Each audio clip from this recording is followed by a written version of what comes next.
I'm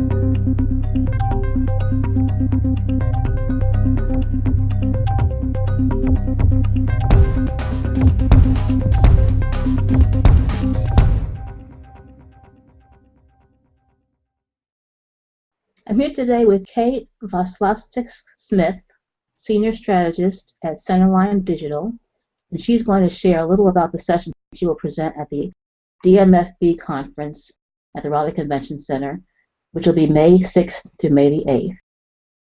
Cait will be presenting the session on how to think less like a marketer and more like your audience. Welcome, Cait. Hi, good morning. Okay, tell me something that people think that they know about audience research but may not know. I think there's a misconception that doing audience research takes a whole lot of time and a lot of budget.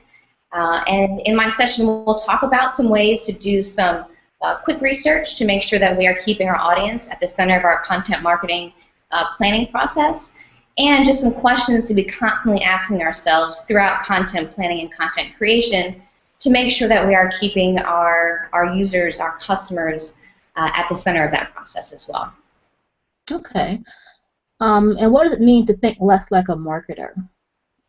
So it's easy to say, but it's very hard to do.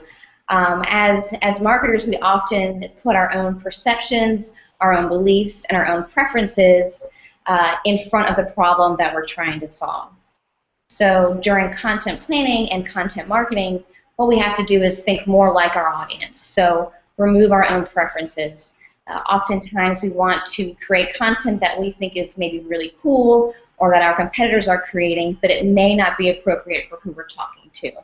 So that's what I mean when I say we have to think less like a marketer and more like our audience, because our audience, they're very used to the clutter that they see online, and they need valuable and meaningful content. So it sounds like you're talking about being more individualized marketing to your specific clients, what they're interested in, as opposed to typical marketing approaches. Is that right? That is correct. We have very little of our audience's time and attention, so if it's not targeted and if it's not meaningful information that helps them make a decision, they're going to ignore it. Gotcha. What are some things marketers can do to better understand who they're trying to reach?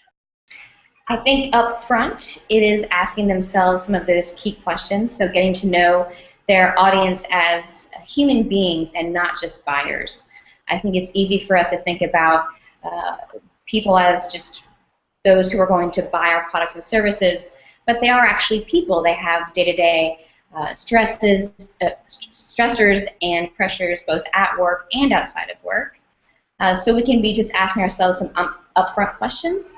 And then we will also talk about some basic guidelines for conducting interviews and doing some field research to learn more about who we're trying to reach and who we're speaking to. Okay, great. What does user experience have to do with content marketing? So user experience at the very core of UX is keeping users at the center of the design process. So whenever we're designing an interface or a website or an app, we're always thinking about our users. And the same thing goes for content marketing. It's not about us, the brand, or us, the marketer. It is truly about our customers. And so there are some great opportunities for overlap between UX and content marketing, and I think we can learn a lot from both fields. Both of them are all about putting others first and giving value and meaning to our end users. And so, again, it's easier to say that, but to actually apply that during content planning and creation, it can be tough sometimes. Yeah. Tell us about your company, Centerline Digital. Sure. We are a content marketing agency. So on the scale of content planning, content creation, content measurement, we span that whole breadth. We design content marketing programs for our clients, and we really love getting to know who their audience is so that we can help our clients best reach them and deliver the most meaning and value through content. That's great. And do you have a web address you'd like to share? Sure, that's centerline.net. Great. Well, thank you, Cait. I appreciate taking time out of your morning to speak with me today. For more information about the Digital Marketing for Business Conference, go to digitalmarketingforbusiness.com and sign up for the conference, which begins on May the 6th. Take care, Cait. Great. Bye-bye. Thank you so much.